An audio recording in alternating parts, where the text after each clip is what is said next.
Hey guys, welcome to week 2. We're beginning the first of our 4 novels for our very short class, and I know it's a lot of work on a very short time frame, but I hope that the readings we have, not just this week, but all the weeks of the semester, are going to be engaging and troubling and ultimately very rewarding for the kind of effort and the kind of thought that we need or want to bring to it.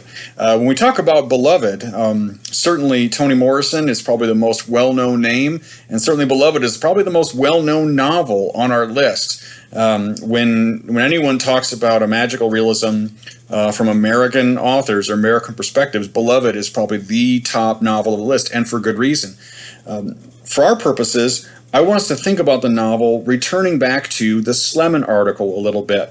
In how can we connect the magical realist elements of Morrison's novel with ways that theory and consideration of not just late postmodernism or post-colonial theory, but also narrative strategy and the way that a story is told that puts a reader in a position of always guessing or always having to take a step outside of their comfort zone. And Beloved is a great place to start in that it isn't just a ghost story, it is a ghost story overwhelmed with the spirits of history.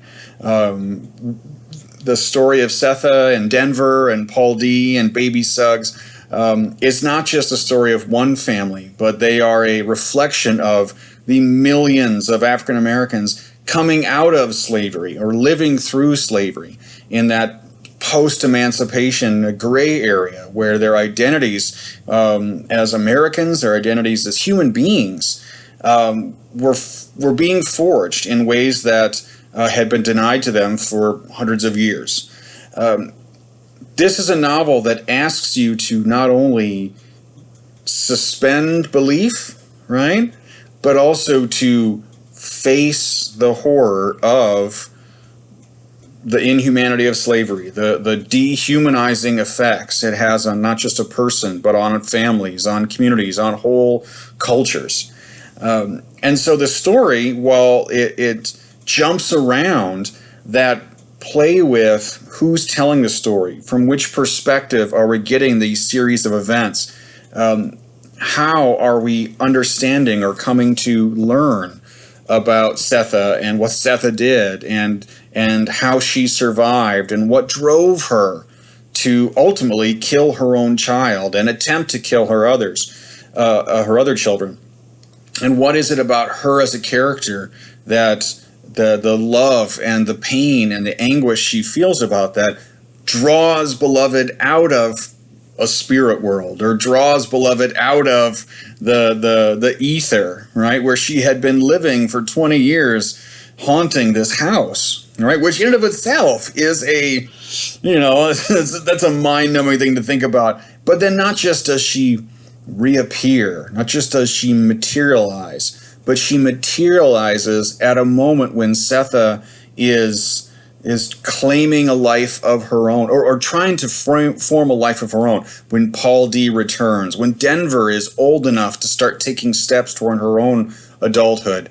This is years after Baby Suggs has passed away, and so the memory of her as a community leader, as a spiritual leader, as a voice, is still present, and yet Setha as a person must now break out of that shadow.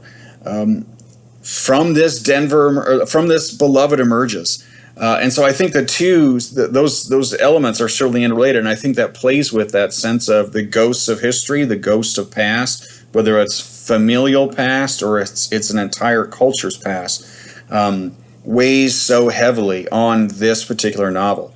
I want to go back to an idea that Sleman raises midway through his article, and that I think speaks to this. And I want us to use this as a kind of jump-off point of how we can talk about this kind of post-colonial theory or framing of why magical realist elements speak to that sense of off-balanceness or strangeness, that otherworldliness that actually accentuates that kind of dual reality or that kind of hybridity. And so on page 11, page 11 of the article, which is about a few pages into it, there's a point where he says, although most works of fiction are generally mixed in mode, the characteristic maneuver of magical realist fiction is that two separate narrative modes never manage to arrange themselves into any kind of hierarchy. In Mikhail Bakhtin's formulation, Mikhail Bakhtin, famous theorist and narratology, we'll get to him. Keep taking grad classes.